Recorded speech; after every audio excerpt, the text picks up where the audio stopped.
Hello అందరికీ welcome back to my mini vlog. నా చేతిలో కవర్ ఏంటి అనుకుంటున్నారా, తర్వాత చెప్తాను. కానీ మా వాళ్ళైతే ఒక 10 days నుంచి మామిడిపళ్ళు తింటూనే ఉన్నారు, రసాలు అది ఇవి అన్నీ. సో ఏంటి మీకు బోర్ కొట్టట్లేదా, ఇన్ని రోజుల నుంచి తింటున్నారంటే ఇప్పుడు కాకపోతే ఎప్పుడు తింటాము, సీజన్ అయిపోతే మళ్ళీ దొరకవు, అందుకే ఇప్పుడే తినేస్తున్నాము అంటున్నారు. బట్ నేనైతే వాళ్ళకి కొంచెం చేంజ్గా ఉంటుందని బ్లింకిట్లో అయితే ఐస్ క్రీమ్ బుక్ చేశాను.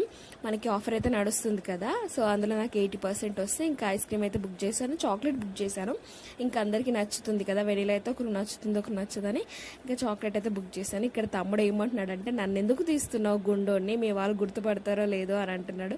అంటే ఎందుకంటే ప్రతి వీడియోలో ఇలా హెయిర్ క్రాఫ్ట్ చేసుకుంటూ ఉంటాడు కదా, అందుకైతే మళ్ళీ తీశాను. అండ్ ఇక్కడైతే అందరికీ సర్వ్ చేస్తున్నాను. మా మమ్మీ ఏమో తిట్టిందనమాట, ఎందుకు ఈ గ్లాస్ బౌల్స్లో వేసావు, ఇవి కొత్తవి కదా, కొత్త ఇంట్లోకి వెళ్ళాక యూజ్ చేద్దాము అని అంటుంది. ఇంకెప్పుడు యూజ్ చేస్తామో, లిటరలీ 5-6 years అవుతుంది అనుకుంటా. ఇవి నాకో డాడీకో ఇద్దరిలో ఎవరికో గిఫ్ట్ వచ్చింది. అండ్ ఇప్పుడు వాడడం కాదు, మీ కూతురు అయితే పగలగొడుతుందేమో, నాకు భయం వేస్తుంది దానికి ఇయ్యకు అని అన్నది. బట్ ఏం కాదు, నేను చూసుకుంటాననేసి దానికి కూడా ఇచ్చాను. ఇక్కడైతే మా వాళ్ళందరికీ ఐస్ క్రీమ్ అయితే బాగా నచ్చింది అనమాట. నేను కూడా ఒక 2 spoons తిన్నానులేండి. అండ్ మమ్మీ అయితే అంటూనే ఉంది, నువ్వు అన్నీ తింటున్నావు, బేబీకి ఏమన్నా కానీ అప్పుడు చెప్తాను అంటుంది. బట్ మనమైతే ఇంకేం చేస్తాము, తినాలనిపించినప్పుడు కొంచెమైనా టేస్ట్ చేయాలి కదా. అండ్ ఈవినింగ్ అయితే శంకర్ బాబాయ్ అండ్ చందు అయితే వచ్చాడు. చందు ఎవరో కాదు, వైష్ వాళ్ళ తమ్ముడే అనమాట.